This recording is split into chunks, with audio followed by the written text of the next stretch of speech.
Raf Ngindu, que Dieu bénisse, Congo Promo. Et yo moko Raf Ngindu, donc voilà. Raf Ngindu baza batunde ya babiso. Biso nde bato ba Raf Ngindu banda Kinshasa. Ti ba Boston, de l'oroma na Dallas. Mais tant que mandaki zolozina na ba Raf Ngindu bato belé banda ko ndima pete bato belé banda ko sana ba fier. Mais les Congo Promo tana ndenge j'ai panzana j'ai nteketi na ba Afrique du Sud, nteketi ba Dubaï, nteketi ba Kenya, nteke partout. Kinshasa, nous n'en parlons pas, Mikili n'en parlons pas. Donc, il y a toujours, vieux moko le bara, le moko na vidéo, que Dieu bénisse Congo Promo. Il y a des mutaloba ko le kabisoto. Parce que, aux hommes Congo Promo, ils ont matin. Donc, ça veut dire que Dieu a zappé ko bénir Congo Promo. Congo Promo défaté. Bolanda Congo Promo pour les la vérité. Avec Congo Promo, it's not the same. C'est pas pareil. Raf Ngindu. Check. Hugues la coiffe Ikote. Et enfin, je suis arrivé. Salon Hugues la coiffe Ikote. Non seulement c'est un salon de coiffure, mais aussi une machine de transformation des hommes et femmes. Regardez-moi comment je suis. Vilain. Mais attendez, 2 minutes, Bogart. Vous allez voir.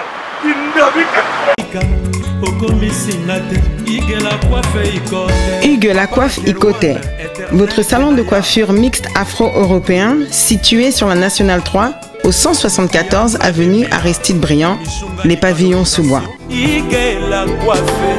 Pour plus de précisions, veuillez nous contacter au 01 41 55 00 00 ou encore sur notre site huguelacoiffeikote.com. Nous sommes ouverts tous les jours de 8h à 20h, même les jours fériés. Hugues la coiffe Ikote, l'homme qui coiffe la ville. Hugues la coiffe Ikote, le salon de coiffure mixte afro-européenne de proximité. Au 174 avenue Aristide Briand, les pavillons sous bois sur la Nationale 3. Un seul numéro, 01 41 55 00 00. La beauté de votre chevelure chez votre frère. Hugues la coiffe Ikote, même père, même mère. Chikicha, chikicha, cha cha. La beauté peut tout changer. Salon Hugues la coiffe Ikote. Quelle beauté! Sexy pour les femmes, dindindi pour les hommes. Papa! Nina! Là, agent JB Service. Colline Abino et commandé par la mission. Combien de fois la chance? Rien que tout cas, Nazeraka, Collion, Nazeraka, pas Naza, à Koufa, Batin de la Nebe. Awa Batotembe Basili Chibe Service Yangoyo José Baïda Ayabisaki yo awa ezate batindi o ezomona na te awa soki batindi bozwi kolina bino mbala moko papa malali boso yango tozwa koli ya moto bana mona kenda en tout cas Chibe Service José Baïda tango bebe kale ayembaka bapesanga kombo mapasi mpona monaka pasi bapesanga kombo ya bayila on a eu la cabatou biloko na bango. Ata la raison. Biloko ekomi. On a pari. Bazalaka na mingi ya kotinda. Mais on a Chibe Service. À côté de bango na Paris. Je sais pas là. À coller na Paris. So Raf Ngindu, félicitations pour la promotion ça la rapport à artiste. Que Dieu te bénisse. À connaît pas demander, il y a rien en face. Donc Congo Promo. Raf Ngindu nde. Raf Ngindu. Congo Promo. Merci nada bena fier na Congo Promo. Et ça sito bena no number 1. Donc sito bena intellectuel. Boss Raf Ngindu en tout cas na passivement bambote. Raf Ngindu le présentateur la force créative Congo Promo. Boroto ça la force militaire na Congo Promo. Et faites comme moi, allez voir Congo Promo tv5.com. Donc au nom de Jésus-Christ nous bénissons le Congo Promo. Avec Raf Ngindu, Congo Promo ne tombera jamais. Bigolo Congo Promo nde. Ouais, Balobi Raf Ngindu, Congo Promo toujours, grande puissance. Comment Congo Promo qui torcos net in a film. Congo Promo, babunda nanango. Raf Ngindu, Congo Promo. Wata plus, wata na des boss là. Un peuple dédié de partout, vu que je suis cette grande émission, la réalité chrétienne avec Yves Pan, voilà. Et nous sommes aujourd'hui 4. On a vu la Kinshasa justement, justement, et pour la sortie officielle l'album Manabiso Georgette Kefa et na combo Bravo Jésus et heureusement tozaki wana na Resikangi na pasteur de la foi donc tozaki wana pour na participer et ko sunga pe aussi musala na nzambe tale la ngatateza munene mekasi bato ba kosala bazamo muke tozaki wana et ba invité bazaki ebele o bazaki na kati ya milulu wana ya concert wana tomonaki ma papa na biso Matus Miel lazaki wana bandeko belé la fille à maman na biso Langi maman na biso ba sene nzambe ebele bazaki wana ba yembi na kole belé misuto tanga te bino mo découvrir ensemble avec Raïs Kangi et voilà donc to pesi ba mbote belé et surtout na ba oyo ba soutenir na musala na nzambe lokola papa na biso Amos Pumbulu donc to pesi ba mbote belé moté maman na biso Dodo to pesi ba mbote belé na Tiana Ngemba Titina Ngemba na kati ya Londres wana bambote belo aussi na maman biso Anne Sabaot Kalambai maman Tolo na se tota la biso voilà suivons ensemble et tota la ndenge nini ezalaki parce que magama boye il faut izala kaka parce que nzambe na biso il faut toujours likolo et tozala mitu tozala nomba mikila c'est parti.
Yes,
pour Isaïe Massia dans Jean chapitre 11 on dit Lazare a sauvé. Alors dit maladie Lazare et ça pour la liouate mais ça pour la que mon état. Mais dans toute l'église est-ce que Lazare a pu faillir? Donc Jésus a conçu. Or il n'a jamais été menteur. Le seul ou la seule personne où il a notamment sans péché, à bouffer sans péché, à servir sans péché, à servir dans le papa, la loi sans péché, c'est Jésus-Christ de Nazareth. Alléluia. Je pense que Jésus Massia permettait que Lazare coupe pourquoi? Parce que parce qu'il n'est pas marié à Marthe Azolia, mais parce que la confiance dit qu'il s'appelle la résurrection et la vie. Et lorsque Ayoki Samuel Lazare, il a permis à ce que Lazare coupe pour atteindre de connaître autrement si la foi. Bien aimé, quand il y a un problème, mais que poser foi de Simano pour le camp. Dans ce cas-là, sous sa boue, il y a ce permis de Lazare coupe étant marié.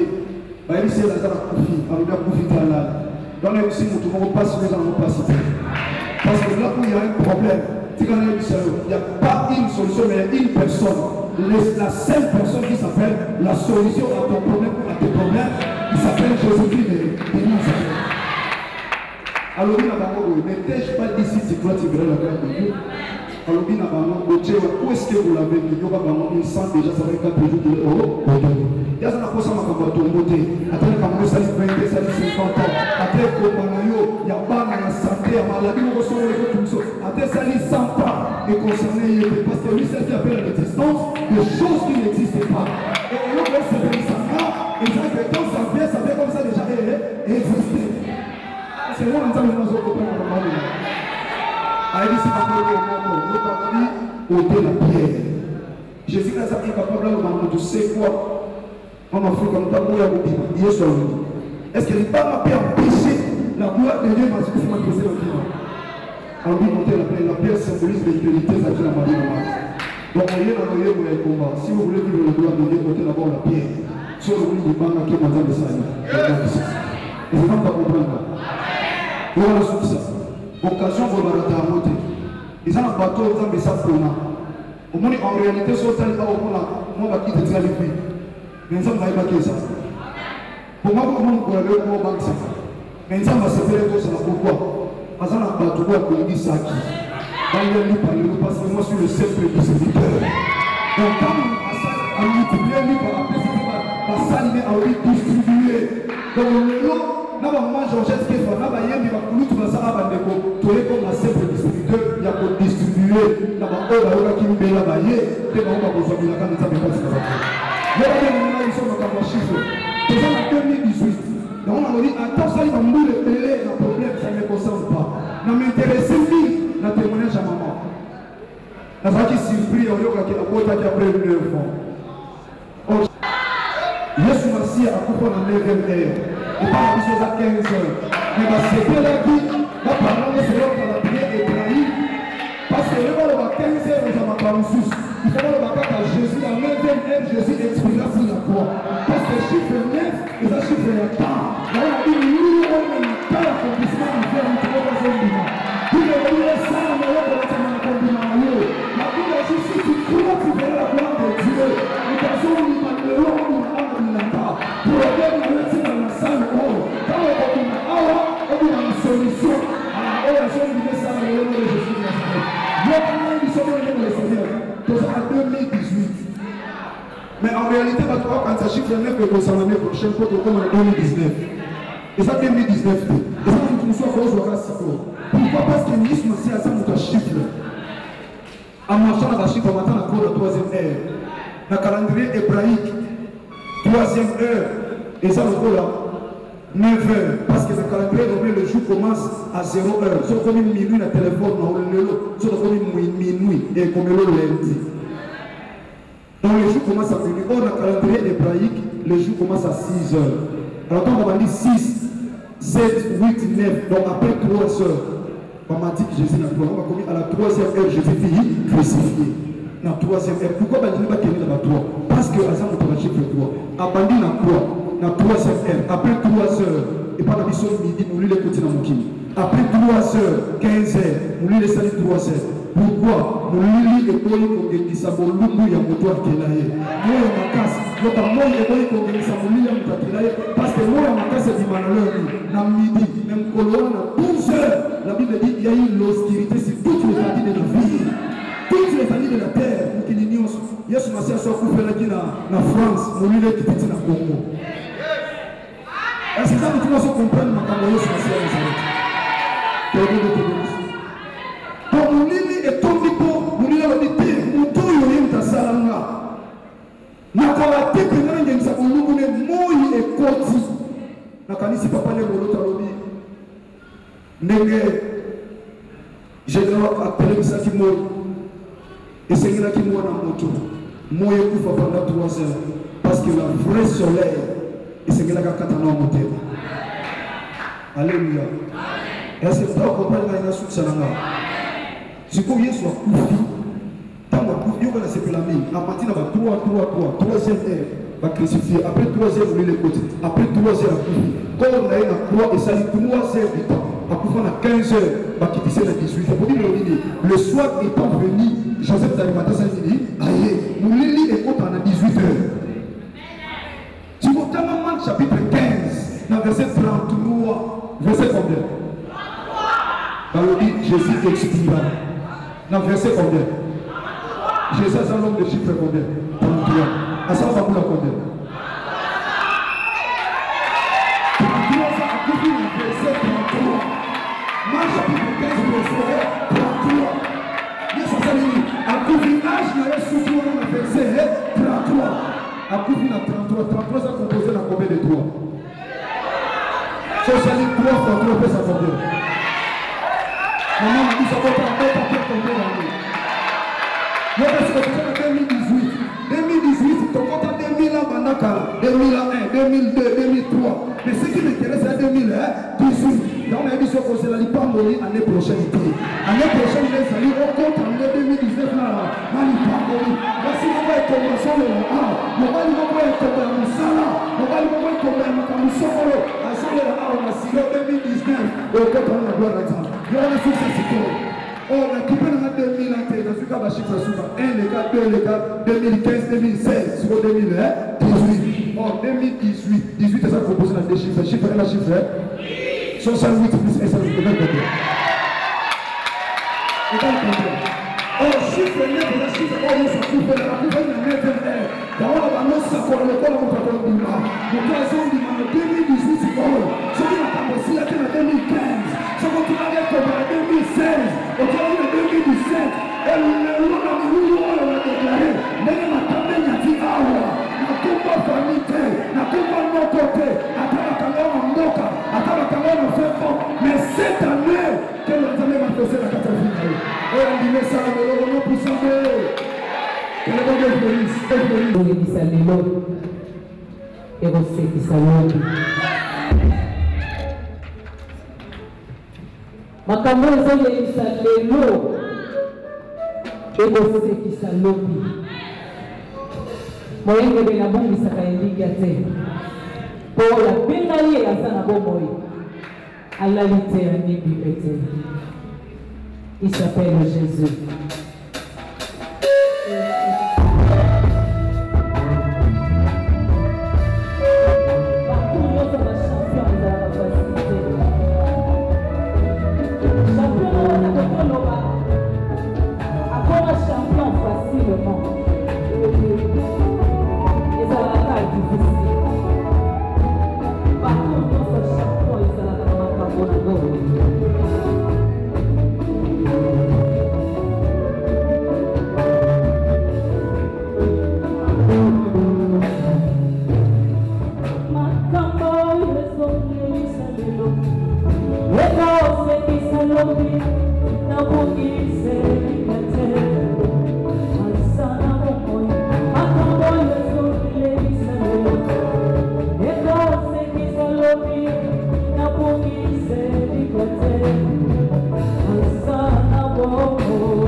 Go,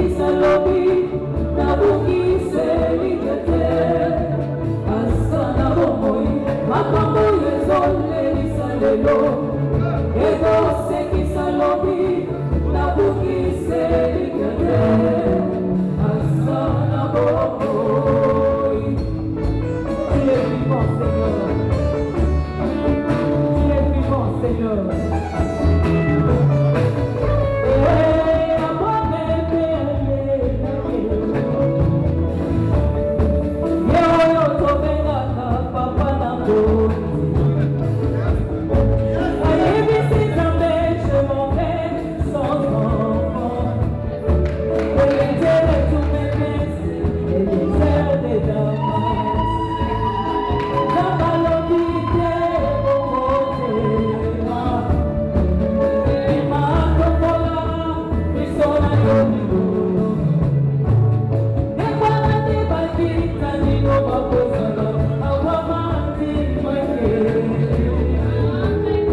yapesa makasi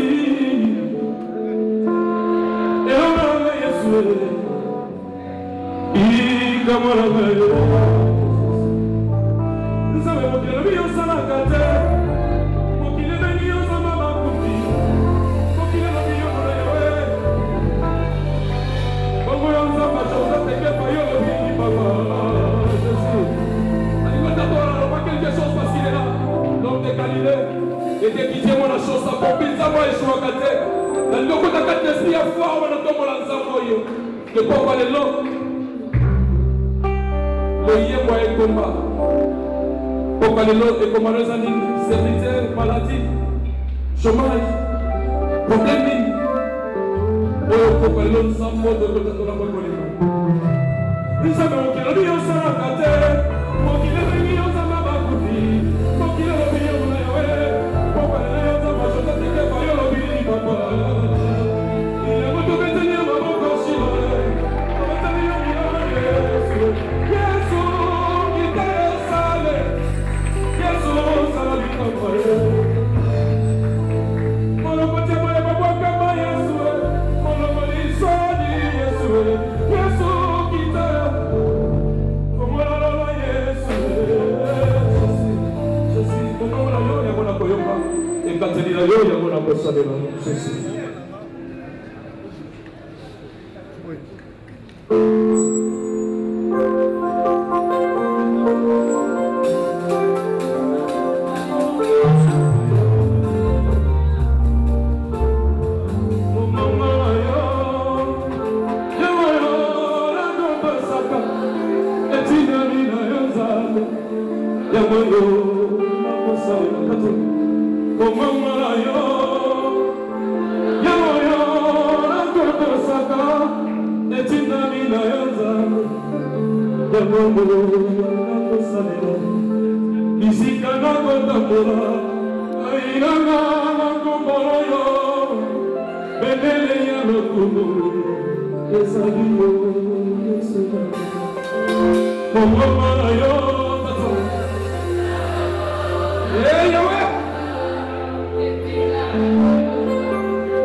Sama